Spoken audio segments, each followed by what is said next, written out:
Bismillahirrahmanirrahim. Kita mulai. Assalamualaikum warahmatullahi wabarakatuh. Waalaikumsalam warahmatullahi wabarakatuh. Alhamdulillah. Alhamdulillahilladzi akramana bil Qur'ani alladzi fihi al-fasahatu wal bayan. Wassalatu wassalamu ala nabiyyina wa rasulina Muhammadin alladzi u'tiya jawami'al kalim wa ala alihi wa sahbihi alladhina nataqu bi ablagil hikam. Alhamdulillah, thumma alhamdulillah bi ni'matihi tatimmu salihat. أما بعد فيا أحباب الله وأحباب رسوله صلى الله عليه وسلم أوصي نفسي وإياكم بتقوى الله فقد فاز المتقون ولا تموتن إلا وأنتم مسلمون كما قال الله تعالى في كتابه الكريم يا أيها الذين آمنوا اتقوا الله حق تقاته ولا تموتن إلا وأنتم مسلمون.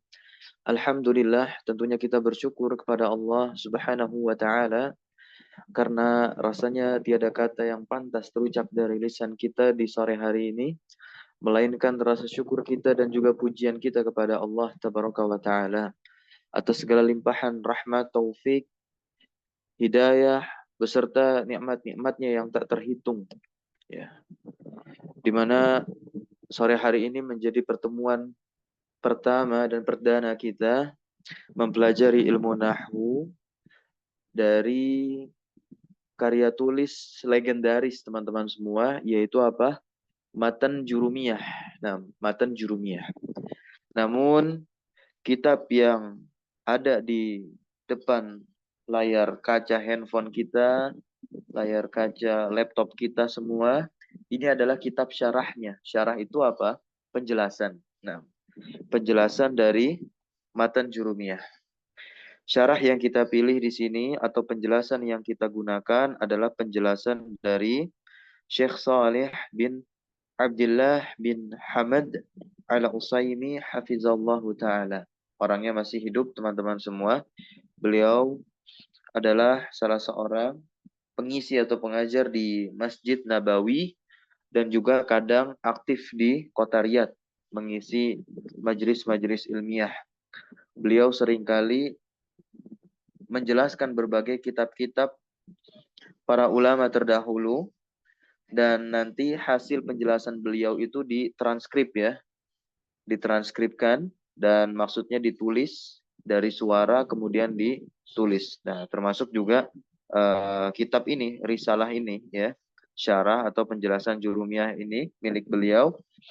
Asalnya adalah suara penjelasan beliau di muhadharah, nah, kemudian ditulis, diketikkan. Nah, jadilah apa? Kitab ya, sebagaimana ada saat ini. Nah, baik.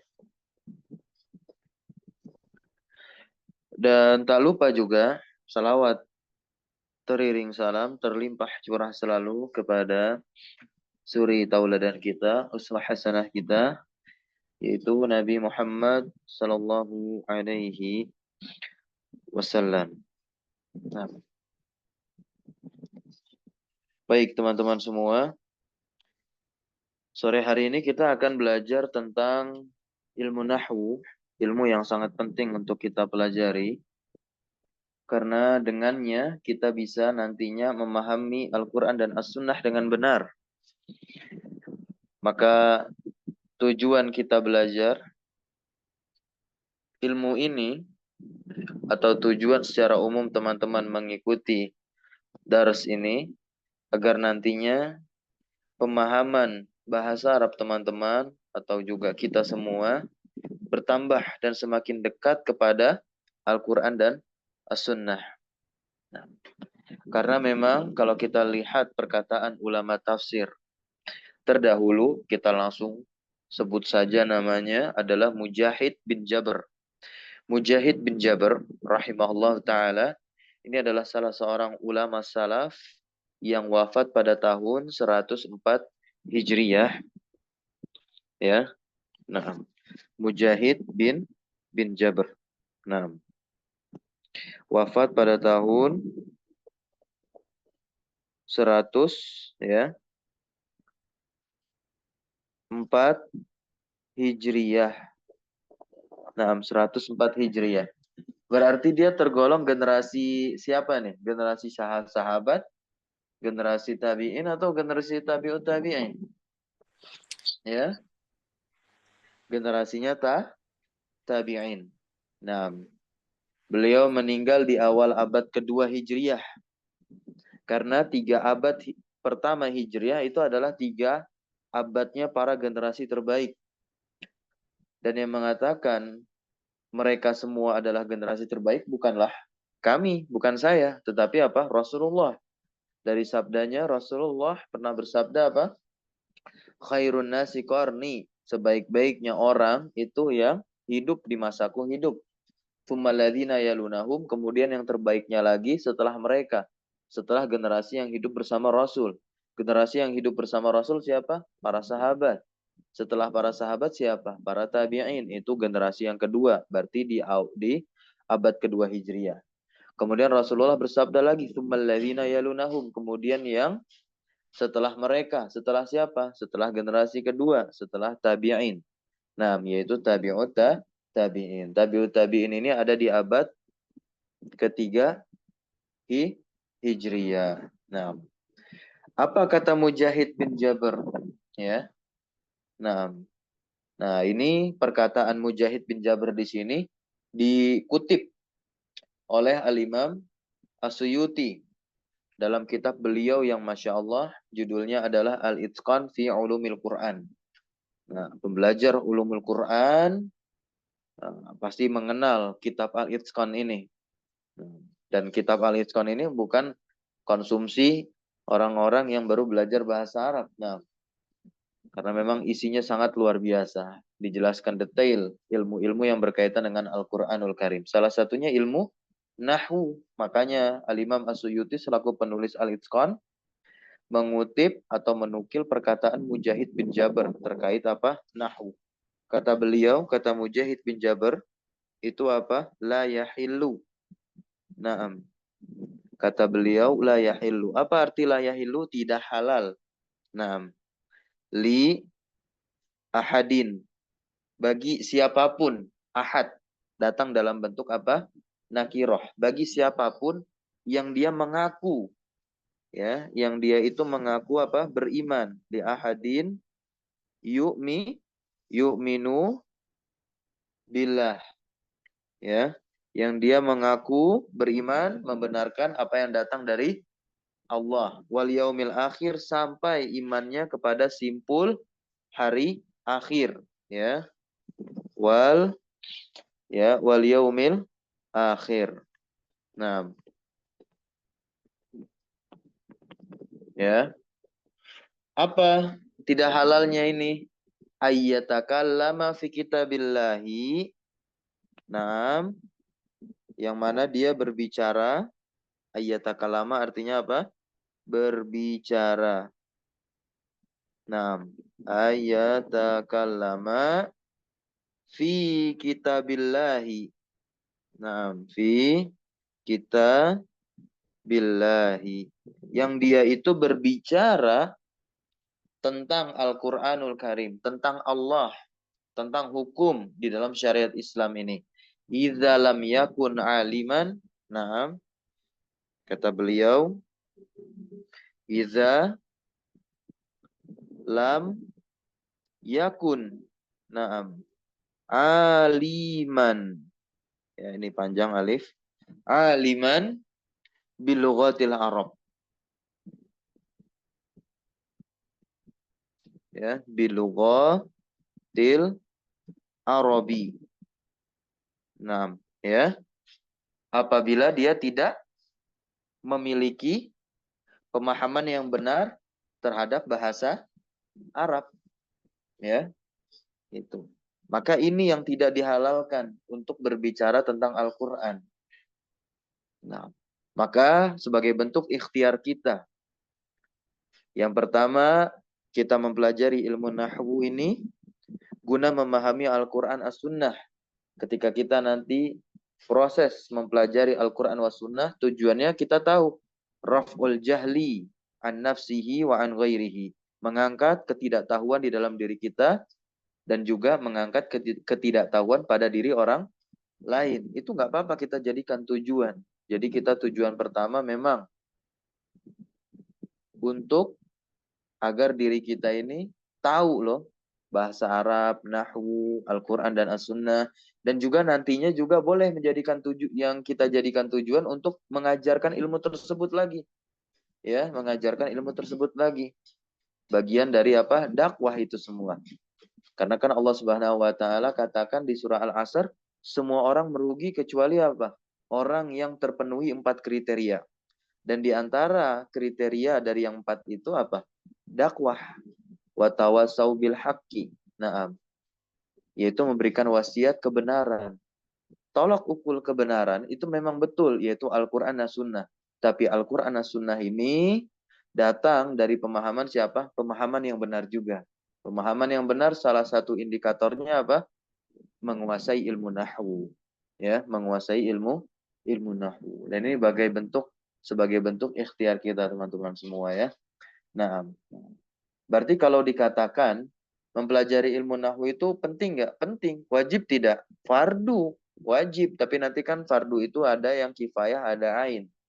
Nah, maka kita di sini kalau bisa meletakkan hukum untuk diri kita sendiri mempelajari bahasa Arab fardu ain, teman-teman.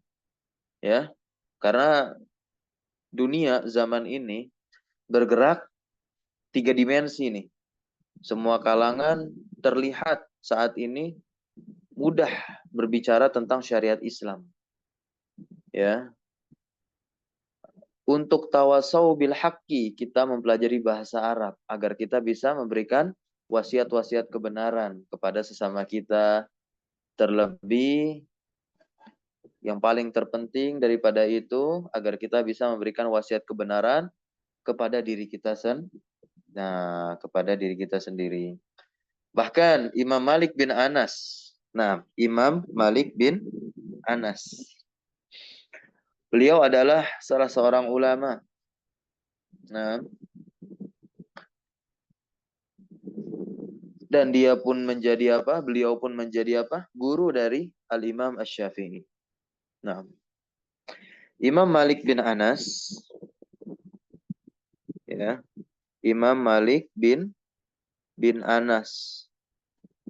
Kita kenal pendapat-pendapat beliau ini dipakai oleh umat Islam saat ini. Terkenal dengan sebutan mazhabnya Maliki.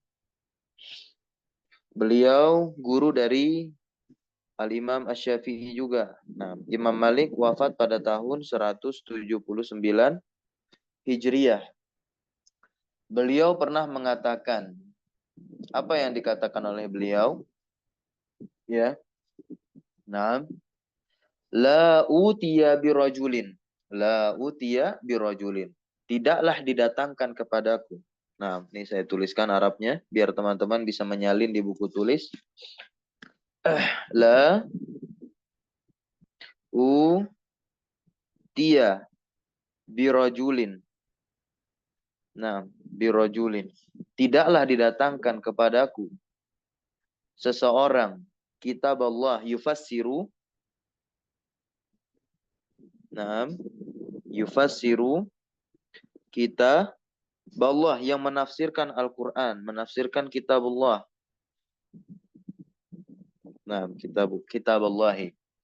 Ghayra alimin. Nah, ya. Ghayra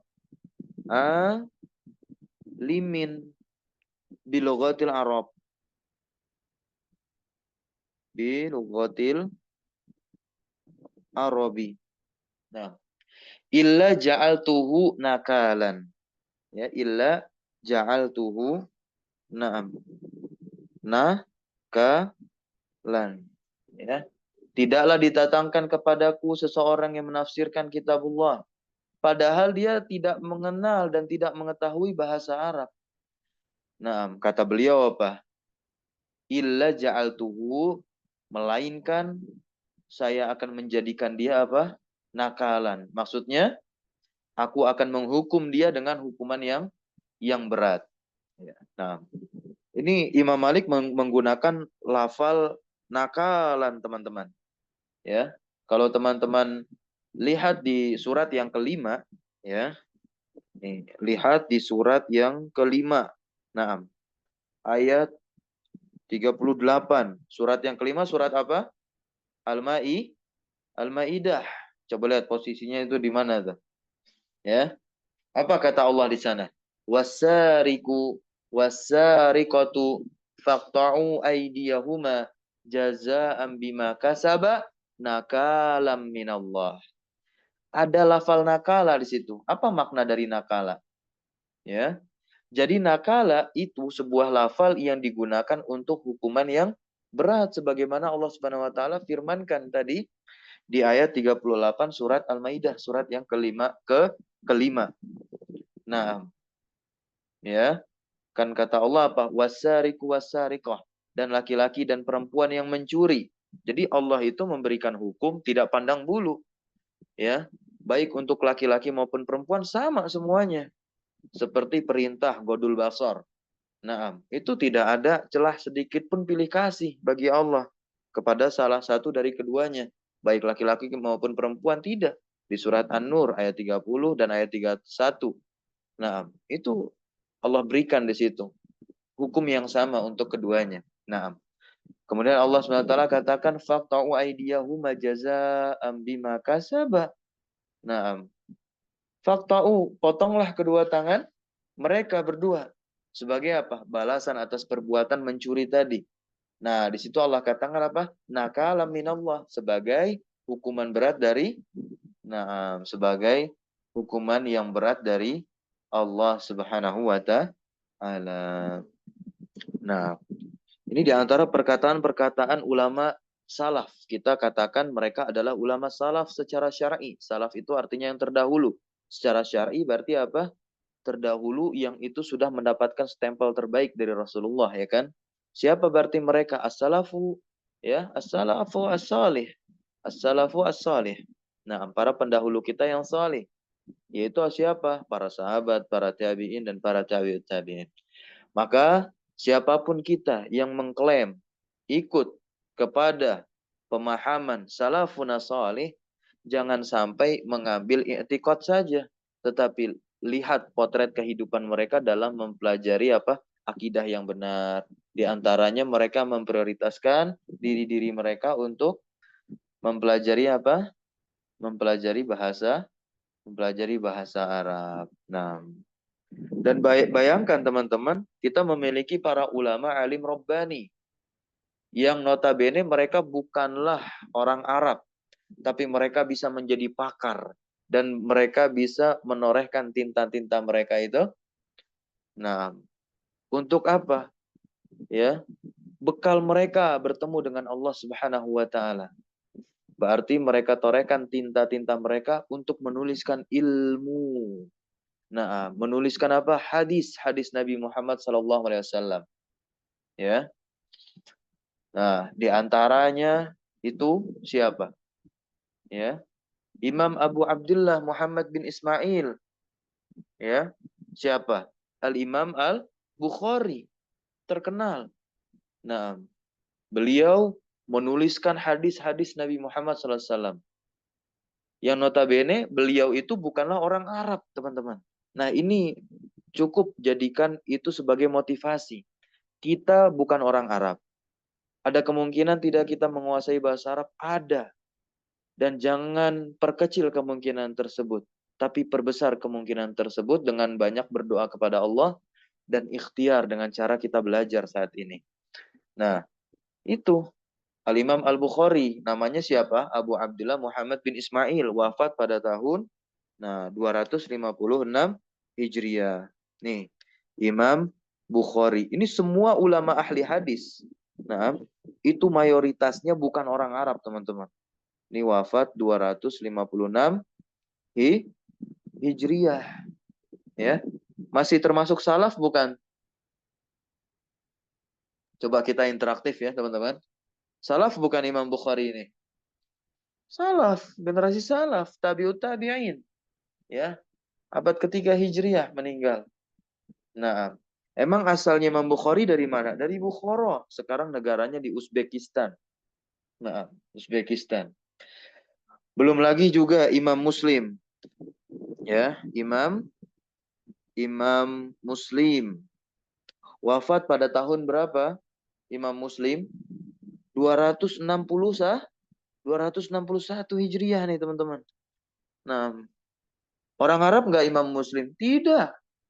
Ya, kalau ini dari mana? Bukhara. Kalau Imam Muslim dari mana? Dari Naisabur. Nah, ya, kalau ada hadis Rasulullah langsung diriwayatkan Sahihain. Nah, Sahihain itu maksudnya apa? Sahih Bukhari dan Sahih Muslim. Masya Allah.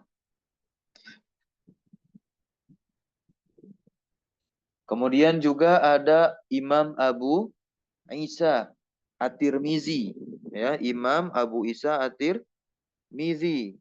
Nah, itu Al-Imam At-Tirmizi ya. Imam At-Tirmizi. Ya. Beliau wafat pada tahun berapa? Imam At-Tirmizi. Nah, ya. 249 Hijriah.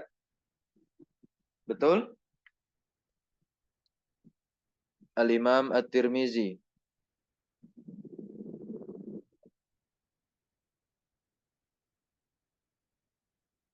Ya. Betul? Wafat sekian? Iya. Naam ya, teman-teman.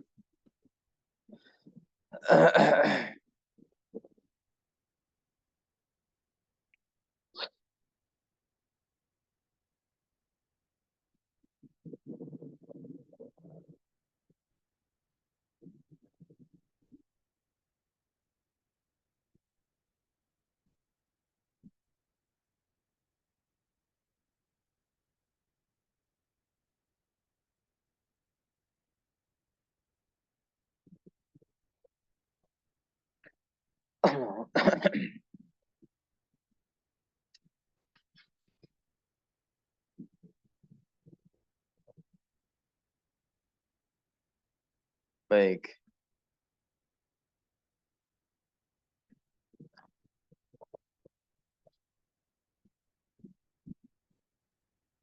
Kemudian, nah, Imam At-Tirmizi ini lahir di mana? Al-Imam At-Tirmizi lahirnya Uzbekistan. di mana? Apa? Uzbekistan, Sat. Nah, betul. Uzbekistan. Arab nggak itu? Di? Asia, Sat ya? Asia Ya, kayaknya. Asia. Asia Tengah. Uzbekistan tuh Asia Tengah. Nah, Tajikistan. Saya punya teman Tajikistan ya. Nah, Uzbekistan juga. Ya, itu Asia Tengah. Nah, ya, Tirmiz ya. Beliau lahir di daerah Tirmiz. Wafat tadi tahun berapa?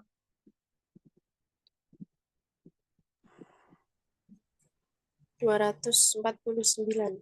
279. Oh, itu 249. 204? 49. 249 apa 279? 6.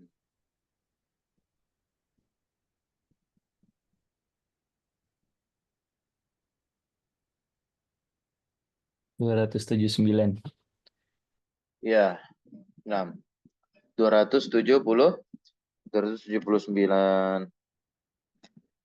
Hijriah. 6 ya. Tirmiz. Nah, bukan orang Arab. 6 ya.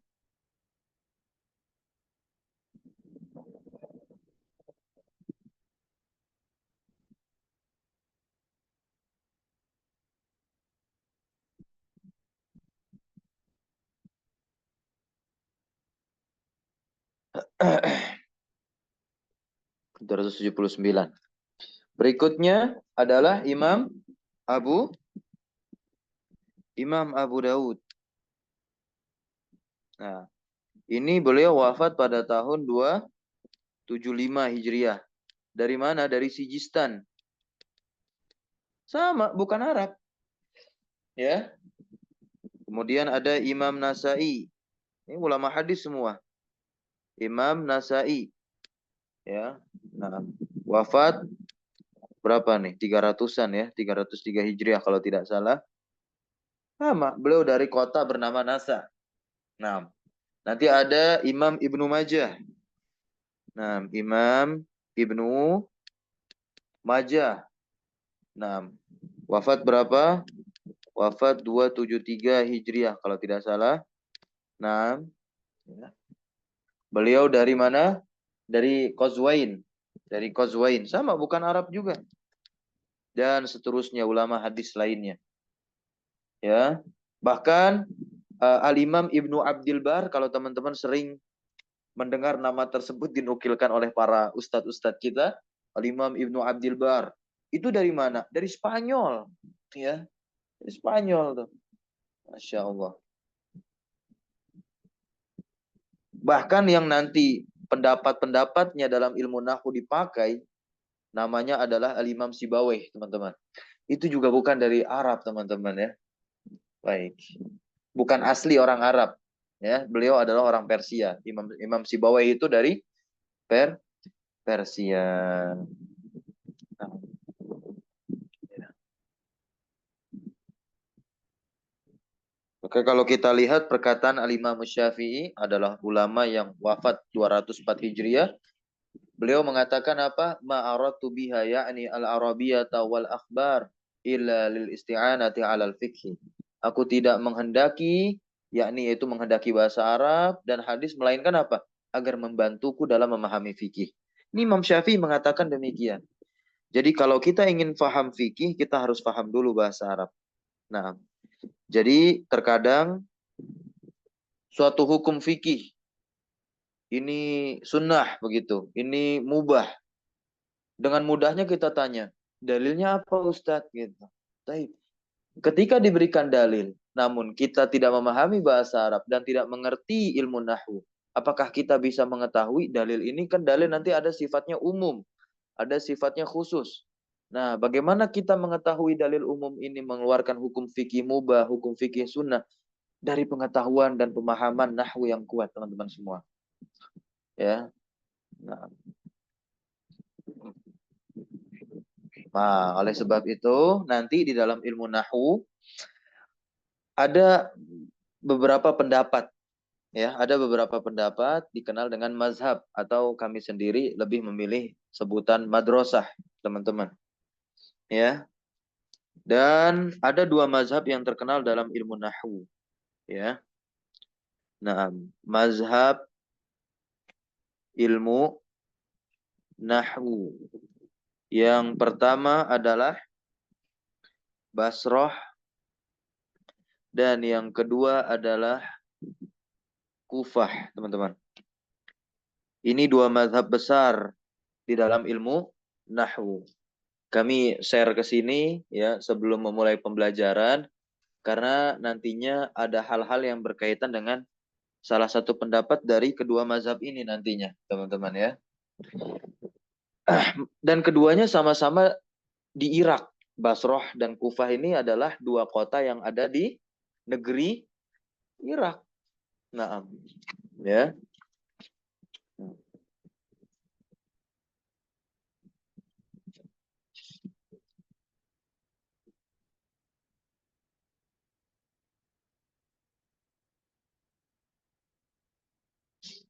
Ya. Nah,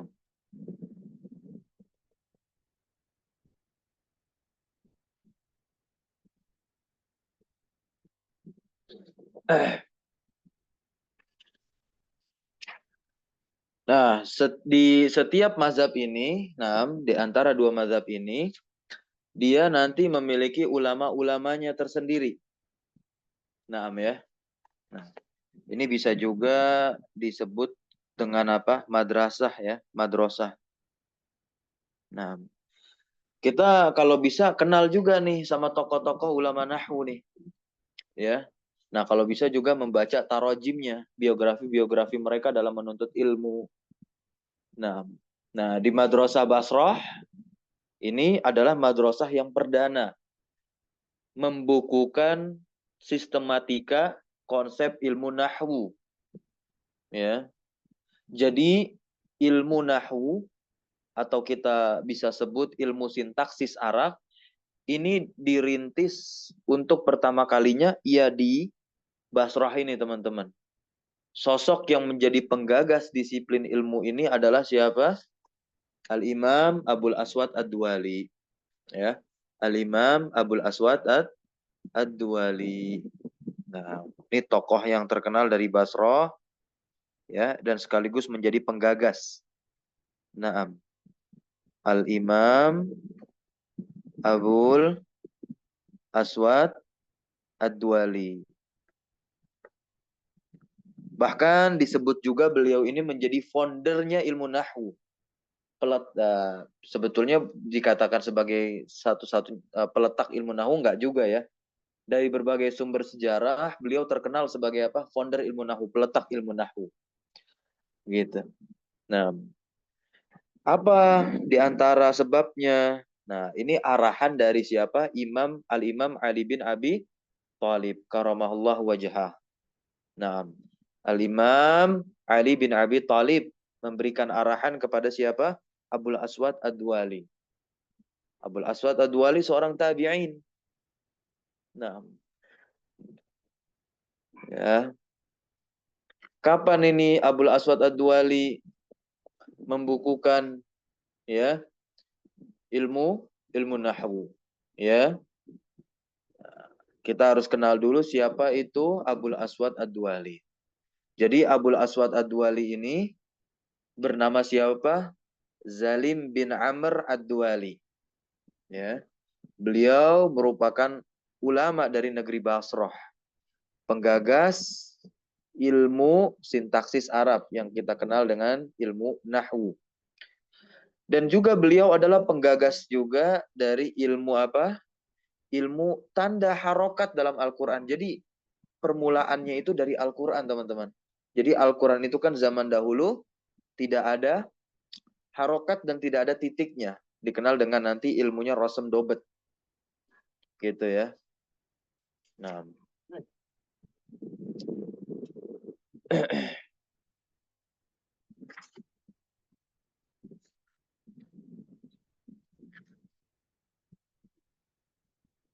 Nah, beliau dapati ketika mendengar bahasa Arab anaknya yang keliru, yang mengalami apa? Lahan dalam pengucapan. Ya. Lahan dalam pengucapan. Nah, para ulama ini sangat berhati-hati dengan apa? Dengan lahan. Sangat berhati-hati dengan lahan. Sampai-sampai Al-Imam Khatib Al-Baghdadi. Ini seorang ulama ahli tarikh. Naam ya.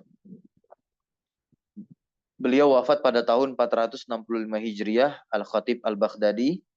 Ya. Pernah mengatakan di dalam kitabnya berjudul Al-Jami' li Akhlaqir Rawi.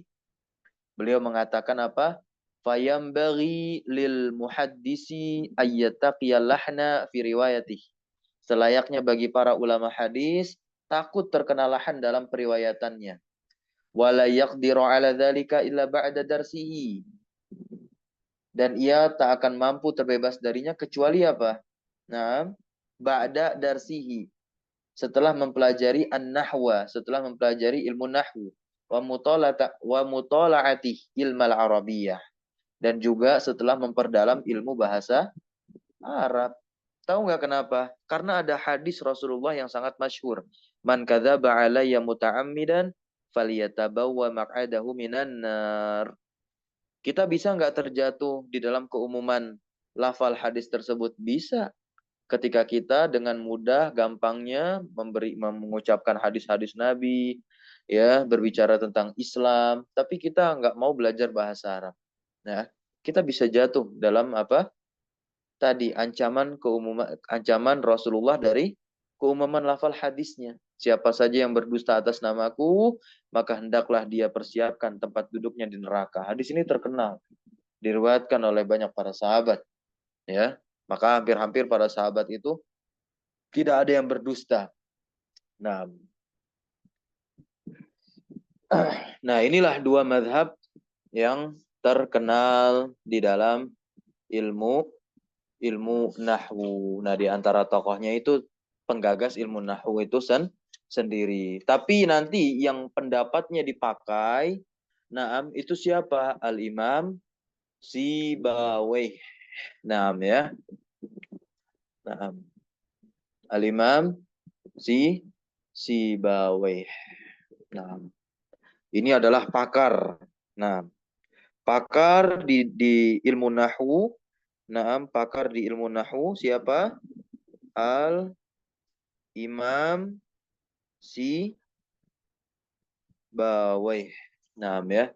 Inilah pakar dalam ilmu nahwu yang beliau dari Madrasah Basrah. Naam, yang beliau dari Madrasah Basrah. Siapa itu Sibawayh? Ya. Nah, beliau bernama siapa? Abu Bishr Amr bin Usman. Nah, Abu Bishr Amr bin Usman. Ya. Bin Qanbar Al-Farisi Al-Basri. Beliau ini lahir di mana? Lahir di kota Syiraz. Lahir di kota Syiraz. Nah,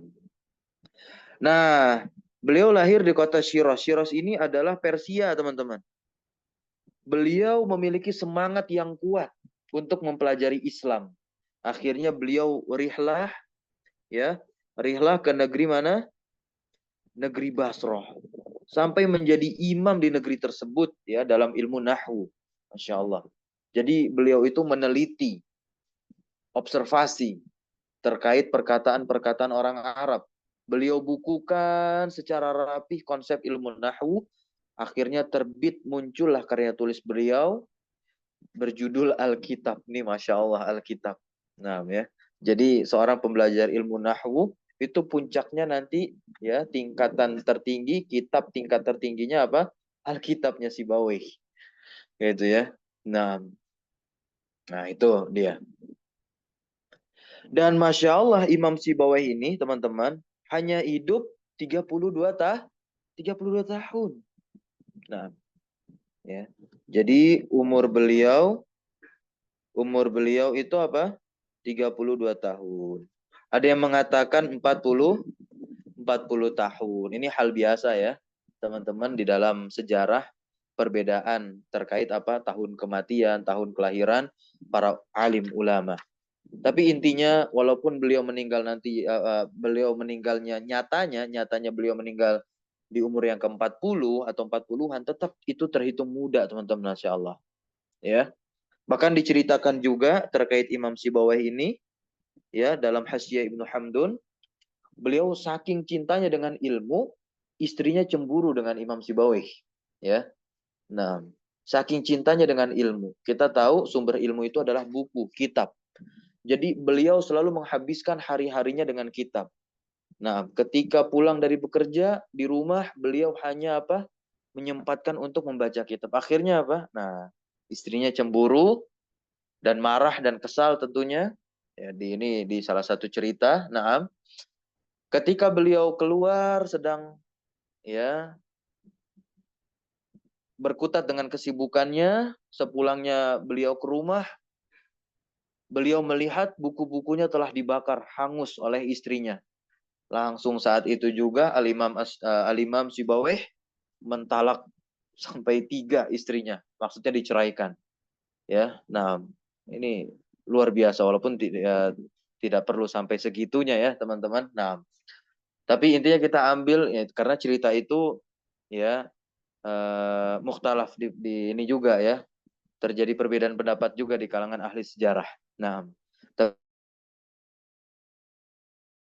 teman, itu saking cintanya beliau terhadap ilmu. Barakallahu fikum. Nah inilah Sibawayh. Ya. Jadi pendapat-pendapat ilmu nahwu semuanya nanti apa? Kembali kepada Sibawayh. Ketika Sibawayh ini telah berkata A, ya kita harus ikut A gitu. Nah, ya, ini Sibawayh, teman-teman ya. Nah, apakah tokoh dari Madrasah Basrah hanya Sibawayh saja? Tidak. Begitu. Tidak. Nanti ada banyak. Ya, ada banyak, ada pakar-pakar ilmu nahwu lainnya di Madrasah Basrah. Ya. Nah, di antaranya ya murid-murid Imam Sibawayh sendiri. Jadi Al-Imam Sibawayh memiliki murid. Nah, sebelum kita masuk ke murid-murid Sibawayh, ya, kita masuk dulu nih ke guru-gurunya Sibawayh. Nah, guru-guru, nah, Imam Sibawayh, sanadnya lah teman-teman, sanad keilmuan, ya. Nah, Imam Sibawayh berguru kepada siapa? Ya, Imam Khalil Al-Farahidi. Imam Khalil, ya, Al-Farahidi. Siapa ini teman-teman? Ini founder ilmu persyairaan Arab, dikenal dengan ilmu arut. Nah, ya. Founder ilmu arut. Ilmu arut itu adalah ilmu tentang syair Arab. Baik. Kemarin ada isu-isu tentang syair Arab ya kan? Nah, itu juga kalau kita belum tahu ilmunya jangan bicara gitu ya. Nah, ini ilmu arut, ilmu sulit ini, teman-teman. Ada timbangannya tersendiri. Baik. Dan juga Imam Khalil Al-Farahidi ini adalah ulama yang Masya Allah menyempurnakan ini Al-Quran. Baik. Maksudnya apa? Huruf Hamzah. Nah, ini di kitabnya Syekh Aiman, ya, Syekh Aiman, terus di Suwaid, ya, pakar kiroat zaman ini yang terakui kealimannya di bidang tersebut. Baik. Beliau punya kitab Tajwid Musawwar. Nah, punya kitab Tajwid Musawwar. Di situ beliau jelaskan huruf Hamzah ini hasil ijtihadnya siapa? Hasil ijtihadnya Imam Khalil Al-Farahidi. Tahu nggak dari mana diambilnya huruf Hamzah? Dari kepala ain. Ain kan begini, dipotong, ya, dipotong. Nah, di zaman Rasulullah bunyi suaranya ada, gitu. Bunyi suaranya ada. Makanya ada kiroat-kiroat yang dia tidak memakai apa huruf Hamzah. Di antaranya adalah kiroatnya siapa? Imam Warash An-Nafi. Saudara-saudara kita yang ada di Maghrib, di Maroko, di Libya, nah itu menggunakan kiroatnya Imam Warash. Nah, tidak menganggap adanya Hamzah. Maka kalau ada bacaan ini, nah kita bacanya apa? Mu'minuna. Di sana di Maroko itu wawunya huruf mat saja karena Hamzah ditiadakan. Jadi apa bacanya? Muminun, muminin. Tidak percaya? Dibuka di YouTube, ya. Bacaan Quran orang Maroko atau riwayat Warsh An-Nafi. Nah, ya. Nah, Imam Khalil bin Ahmad Al-Farahidi ini, ya, belajar dari siapa? Belajar dari Abu Amr. Belajar dari Abu Amr. Nah, Abu Amr itu siapa? Zabban. Beliau lahir di Mekah tahun 68 Hijriah. Sahabat teman-teman ini. Abu Amr. Nah, ya. Kemudian Abu Amr belajar lagi dari siapa? Imam Nasr bin Asim Al-Laitsi. Nah, ya. Nanti Al-Imam Nasr bin Asim Al-Laitsi ini belajar kepada Al-Imam Abul Aswad Ad-Duali. Al-Imam Abul Aswad Ad-Duali ini belajar dari siapa? Dari para sahabat. Di antaranya Al-Imam Ali bin Abi Thalib. Al-Imam Ali bin Abi Thalib ini belajar kepada siapa? Masya Allah. Kepada Rasulullah Nabi Muhammad SAW. Teman-teman semua. Inilah yang disebut dengan sanad keilmuan. Ya.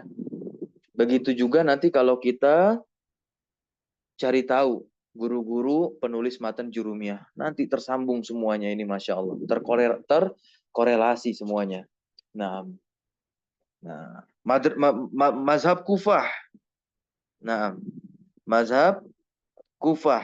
Siapa tokoh yang terkenalnya? Jadi masing-masing mazhab itu ada tokoh yang diterkenali, yang dipakai pendapatnya nanti.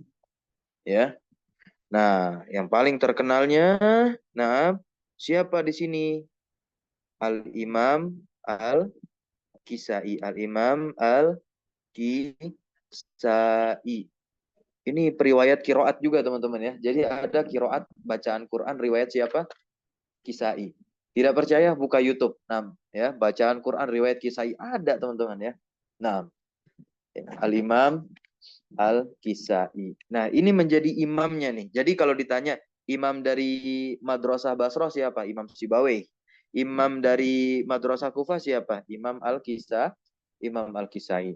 Siapa Al-Imam Al-Kisai? Ini Al-Imam Al-Kisai ini juga berdarah Persia, bukan Arab, teman-teman.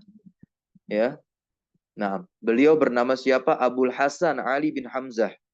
Ya. Nah, nama aslinya siapa? Abul Hasan. Nah, Abul Hasan Ali bin Hamzah. Nah, beliau lahir di mana? Lahir di Persia. Nah, lahirnya di Kufah. Nah, afwan. Lahirnya di Kufah. Namun beliau ya berdarah Persia. Berdarah Persia. Nah, ya. Lahir tahun berapa? Nah, tahun 119 Hijriyah. Nah, ya. Kenapa disebut Al-Kisai? Nah, kenapa disebut Al-Kisai? Ini ada kisah unik. Nah, kenapa disebut Al-Kisai beliau ini? Nah, Al-Kisai itu artinya apa? Jubah atau mantel. Naam ya. Jubah atau mantel. Jadi beliau dikenal dijuluki dengan Al-Kisai, sebutan Al-Kisai. Dahulu beliau itu adalah seorang ulama yang belajar kepada Imam Hamzah Az-Zayyat. Nah, ketika beliau di majelisnya Imam Hamzah Az-Zayyat, ya, Az-Zayyat, beliau itu dipanggil Al-Kisai karena sedang menggunakan apa? Mantel tebal hitam. Ya, nah, mantel tebal yang berwarna hitam. Baik.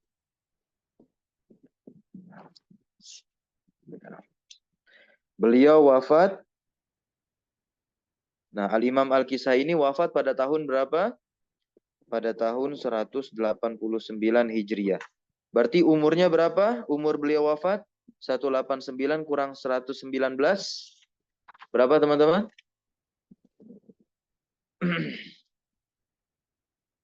Ayo. Berapa umurnya itu? Imam Al-Kisai. 70, Ustaz. Berapa? 70. Betul ya. 70 tahun, Masya Allah. Nah, ini semangat belajar yang tinggi. Bahkan Al-Imam Al-Kisai ini dikisahkan juga. Nah, jadi kisah ini, kisah yang tadi saya ceritakan, teman-teman itu bisa buka kitab Syekh Mahmud Sulaiman Yaqut, judulnya Usul An-Nahwi Al-Arabi. Di situ diceritakan kisah Imam Kisai ini. Ini penting ya, kisah ini kami hadirkan kepada teman-teman sebagai penyemangat kita di hari-hari ke depan ya. Karena memang rentan sekali belajar ilmu nahwu itu akan menemukan apa? Kerumitan. Baik, tapi insya Allah kami akan hadirkan cara-cara yang terbaik dan harapannya semoga teman-teman itu apa? Memiliki ketertarikan yang lebih kepada ilmu nahwu. Jadi kunci kita bisa atau menguasai suatu ilmu, kita harus cinta dulu sama ilmu tersebut. Kalau kita belum menanamkan rasa cinta kepada ilmu tersebut, ya, sampai kapanpun kita tidak akan pernah bisa memahaminya. Baik. Kalau sebab itu, kaidah yang sering diberikan oleh guru-guru kami apa? Tahbibun nasi ilal ilmi ahammun, ya, minal ilmi nafsih. Baik. Mengajak orang lain itu cinta kepada ilmu, maksudnya belajar, itu lebih penting dari apa? Ilmu itu sendiri. Barakallahu fikum. Karena pengajar bahasa Arab bukan hanya kami seorang, banyak sekali. Ya, pakar-pakar. Nah, di antara mereka, ya. Nah, bahkan ilmunya lebih tinggi dari saya. Agar nantinya selesai dari pembelajaran ini, teman-teman nantinya khatam, mempelajari syarah jurumiyah, ya, menggunakan syarahnya Syekh Shalih Al-Utsaimin, teman-teman bisa lanjut belajar lagi dengan siapa? Guru-guru yang lainnya. Nah, ketika ada bukaan daras ilmu nahwu dengan syarah ulama yang lain. Jadi syarah jurumiyah itu banyak dan nanti bertingkat-tingkat. Ada yang mudah, ada yang sulit. Nah, ada yang mudah, ada yang sulit. syarah Jurumiyah itu ada yang mudah, ada yang sulit. Yang paling mudah itu syarah Mukhtasar Jiddan. Baik. Tapi itu isinya semua narasi, tidak ada bagan. Nah, kalau mau ketemu yang bagan, bisa nanti menggunakan Al-Mumti', ya. Yang menulisnya adalah ulama Yaman dari Darul Hadis, masih hidup orangnya beliau, ya, hafizallah taala. Nah, kalau nanti tingkat tertingginya syarah Jurumiyah itu bisa menggunakan Al-Kafrawi, gitu. Sebelumnya bisa gunakan Al-Makudi. Insyaallah setelah ini saya ingin membuka kelas syarah Al-Makudi, atau mungkin bisa menjadi pilihan syarah Syekh Utsaimin, ya. Nah, ya, ulama kontemporer, ya, sebelum Syekh Utsaimin ini. Nah, syarah beliau juga bahasanya mudah dan banyak sekali contoh-contoh yang beliau hadirkan. Jadi Syekh Utsaimin ini merupakan ulama Rabbani, teman-teman, ya. Ya, segala jenis ilmu beliau syarah, beliau jelaskan. Nah, insyaallah mungkin ya pilihan yang menjadi terberat untuk kami, maksudnya yang akan kami ajarkan setelah ini adalah syarah Syekh Utsaimin. Nah, yang melihat di antara teman-teman kemarin ada yang bilang salah beli kitab, gitu. Salah beli kitab. Yang dibeli malah syarah Syekh Utsaimin. Nah, padahal kita sedang mengkaji syarah Syekh Utsaimin. Jadi syarah Syekh Utsaimin ini tidak dicetak, teman-teman, ya, tidak diperjualbelikan. Nah, tidak diperjualbelikan. Nah, tapi beliau wakafkan untuk umat karya tulis beliau ini secara PDF, secara gratis. Bahkan teman-teman kalau ingin mencetak, cetak sendiri itu nggak jadi masalah karena beliau sudah mengikhlaskan untuk mewakafkannya untuk ilmu. Tapi tidak boleh diperjualbelikan seperti itu. Nah, dipakai untuk sendiri, teman-teman. Jadi beliau cetak, teman-teman cetak sendiri syarah Jurumiyah Syekh Utsaimin ini untuk belajar, ya. Baik. Barakallahu fikum. Mungkin sore hari ini kita ya membahas pengantar dulu, ya. Nah, membahas pengantar dulu terkait dua mazhab besar di dalam ilmu nahwu, ya. Nah, ada madrasah Basrah dan ada madrasah Kufah. Nah, nanti di madrasah Kufah apakah ulamanya hanya Imam Kisai saja? Tidak, ya. Di madrasah Kufah itu, ya, jelas yang pertama itu siapa? Imam Al-Kisai, ya. Nah, yang kedua itu nanti ada Imam Abu Ja'far Ar-Ruasi. Ya, nah, Imam Abu Ja'far, ya, Ar-Ruasi. Nah, siapa itu Imam Abu Ja'far Ar-Ruasi? Nah, ini tahun wafatnya tidak diketahui, ya. Di kitab Bughiyatul Wu'ah karya As-Suyuti. Jadi biografi ulama nahwu itu dibukukan oleh Al-Imam As-Suyuti, teman-teman. Jadi Al-Imam As-Suyuti ini Masya Allah ulama luar biasa. Al-Imam As-Suyuti juga punya untayan-untayan nazom, syair, tapi ilmu nahwu itu ada isinya. Bahkan berbagai cabang disiplin ilmu syar'i, bukan hanya ilmu nahwu saja. Bahkan ulumul Quran, rosem dobet, nah ada di situ di nazom tersebut. Nah, di antaranya beliau juga menuliskan kitab biografi ulama nahwu, bahkan juga menuliskan biografi para khulafa rasyidin. Nah, yang terkenal itu kitab beliau berjudul Tarikhul Khulafa. Tarikhul Khulafa itu. Nah, baik. Nah, berikutnya di mazhab Kufah, ya, ada ulama-ulama lainnya. Nah, ya. Nah, Al-Imam Abu Ja'far Ar-Ruasi sendiri ini berguru kepada siapa?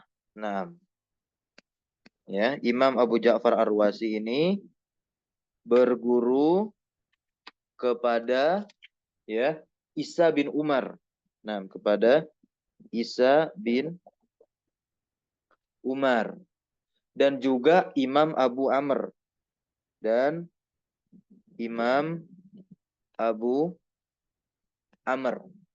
Nah, yang keduanya ini, teman-teman, yaitu Isa bin Umar dan Imam Abu Amr, ini semuanya, ya, nah, ulama dari apa? Nah, ulama dari Basrah, ya, ulama dari Basrah. Gitu. Barakallahu fikum. Nah, inilah dua madhab besar ya. Baik. Yaitu Madrasah Basrah dan Madrasah Kufah. Madrasah Basrah Imam Sibawayh ya kan? Madrasah Kufah imamnya siapa? Imam Al-Kisai. Imam Al-Kisai ini bisa ilmu nahwu teman-teman ya.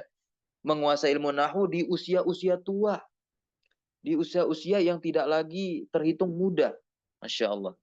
Jadi kisahnya menarik, dikisahkan di dalam